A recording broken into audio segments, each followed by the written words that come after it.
Assalamualaikum warahmatullahi wabarakatuh. Salam Historia. Selamat datang di channel pembelajaran sejarah yang paling student friendly di dunia. Let's go to the intro.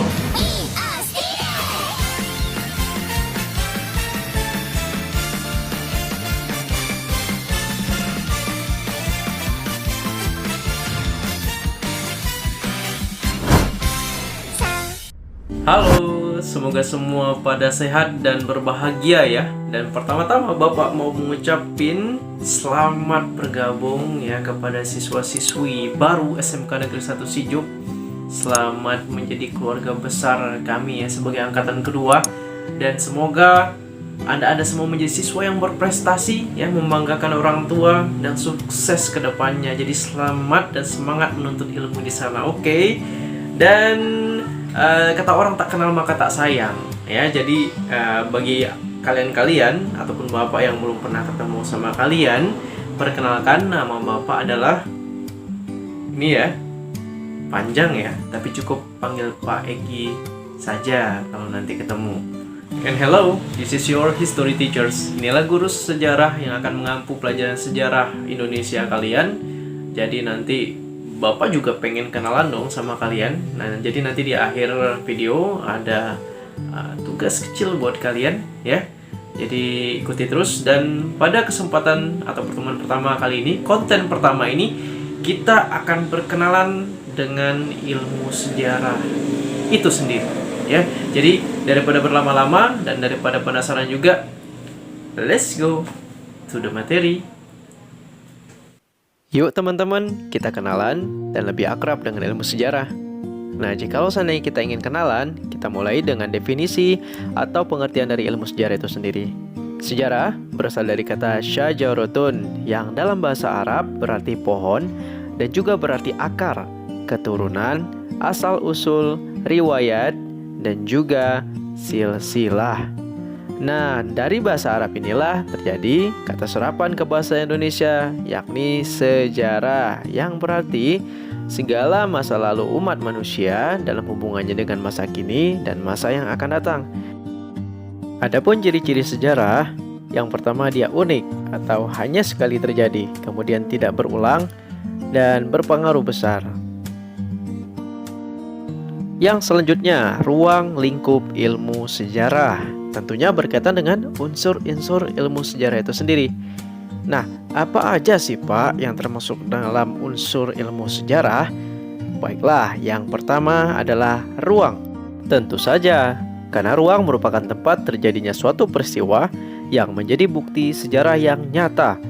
Contohnya, proklamasi terjadi di Jalan Pegangsaan Timur, nomor 56, Jakarta. Itu merupakan ruangnya. Waktu merupakan unsur sejarah yang berhubungan dengan waktu terjadinya peristiwa sejarah. Tanggal berapa terjadi proklamasi? Tanggal 17 Agustus 45, itu merupakan waktu. Kemudian manusia merupakan unsur terpenting dalam sejarah karena tiap kejadian peristiwa sangat berhubungan dengan manusia. Dalam peristiwa proklamasi, yang menjadi manusianya siapa? Iya, tentu saja Bapak Proklamator kita, Soekarno-Hatta, beserta para pejuang dan seluruh rakyat Indonesia. Selanjutnya, konsep sejarah. Yang pertama, sejarah sebagai peristiwa. Sejarah sebagai peristiwa maksudnya peristiwa yang benar-benar terjadi dan tidak terulang kembali teman-teman. Contoh misalnya Bapak menjelaskan mengenai sejarah lokal perjuangan masyarakat Belitung melawan Belanda yang terjadi di Air Seru, Pal 1, dan Air Merbau. Nah, peristiwa tersebut diakui dan benar-benar terjadi teman-teman. Kemudian yang kedua, sejarah sebagai kisah, yakni peristiwa masa lalu yang dipakai sebagai data sejarah. Sifatnya subjektif. Kenapa? Karena sejarah sebagai kisah diceritakan kembali. Contohnya seperti Bapak, guru sejarah yang menceritakan kembali peristiwa pertempuran Air Seru tersebut. Yang ketiga, sejarah sebagai ilmu. Syaratnya mesti empiris atau benar-benar terjadi, kemudian memiliki objek, teori, dan juga memiliki metodologi atau langkah-langkah penelitian. Kemudian sejarah sebagai seni teman-teman. Syaratnya, seni ini berdasarkan intuisi, imajinatif, dan menggunakan gaya bahasa serta emosi. Nah, biasanya sejarah yang sebagai seni ini lebih menarik teman-teman, karena diceritakan dengan gaya dan bahasa yang memikat. Tetapi berbeda dengan sejarah sebagai ilmu, sejarah sebagai seni ini banyak bumbu-bumbu tambahannya, artinya tidak selalu benar. Jadi berbeda dengan sejarah sebagai ilmu yang teruji kebenarannya teman-teman. Jadi apa sih contohnya sejarah sebagai seni? Contohnya seperti film-film sejarah yang pernah teman-teman lihat, ataupun drama-drama yang bertemakan sejarah. Begitu. Next, berpikir sejarah. Berpikir sejarah di sini maksudnya teman-teman cara kita memandang atau menganalisis peristiwa sejarah itu.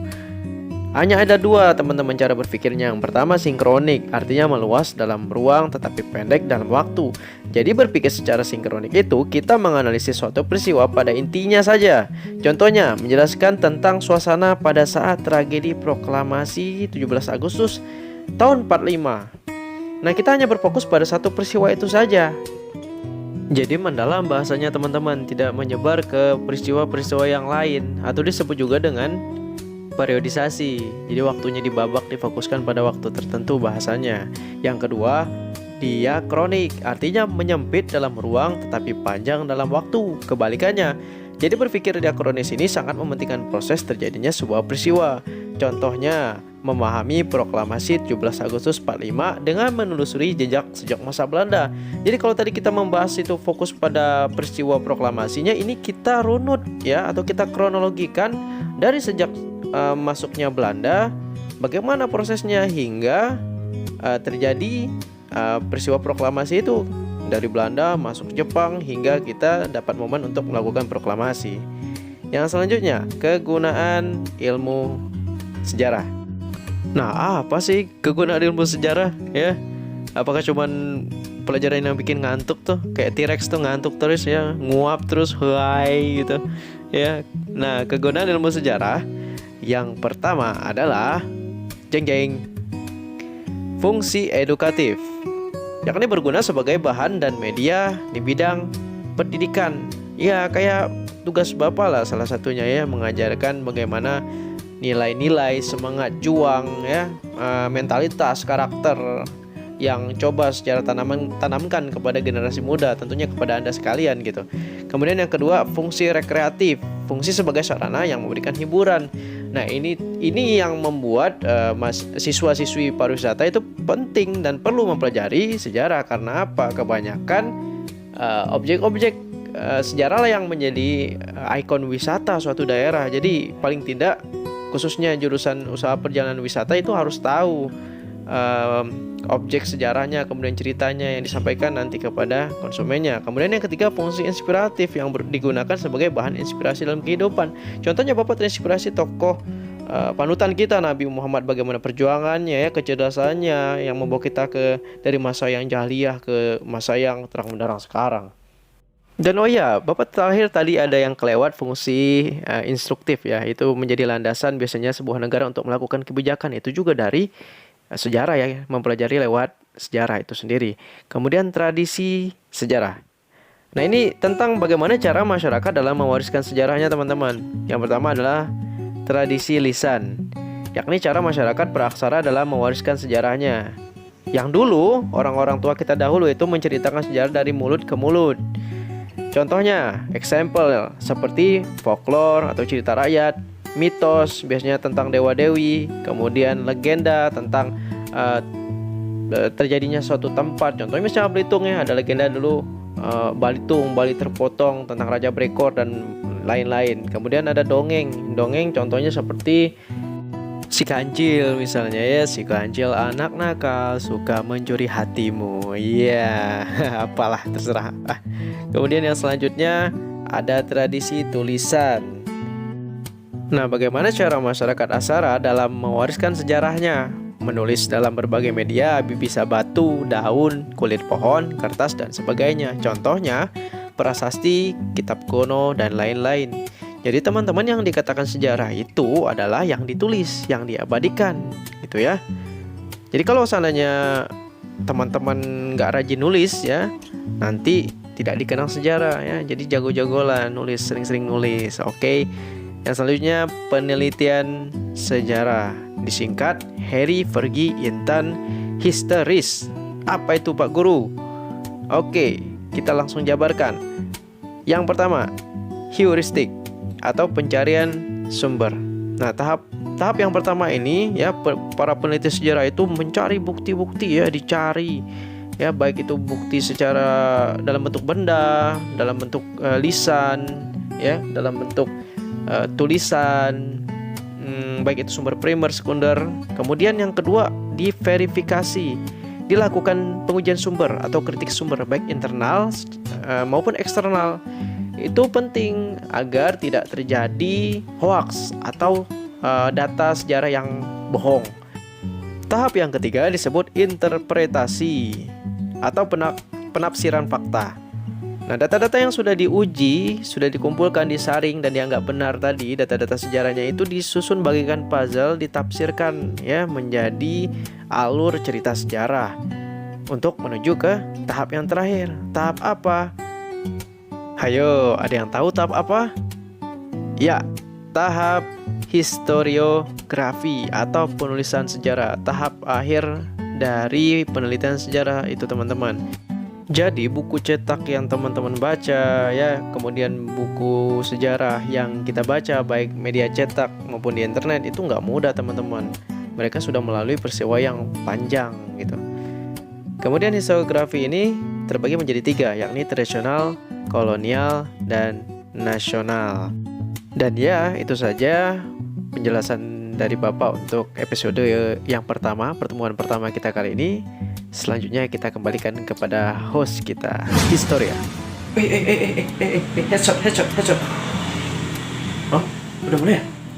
Lu mah nggak bilang. Oke, guys, gimana? Sudah pada kenal kan sama ilmu sejarah? Nah, sebagai penutup seperti yang Bapak bilang di awal tadi, Bapak ada sedikit tugas kecil buat kalian sebagai perkenalan kita ya. Jadi nanti kamu mesti buat video pendek ya. Isinya tentang apa, Pak? Isinya kamu kenalan ya, memperkenalkan diri di video tersebut ya. Jadi kenalkan nama kamu, kemudian kelas kamu kelas apa, alamat kamu, dan cita-cita kamu apa. Itu yang pertama. Kemudian setelah itu yang kedua, kamu ceritakan peristiwa apa sih yang paling berkesan dan paling bersejarah di hidup kamu. Itu yang kedua. Yang ketiga, tokoh sejarah apa yang kamu tahu dan paling kamu kagumi atau bahkan kamu ingin menjadi seperti dia.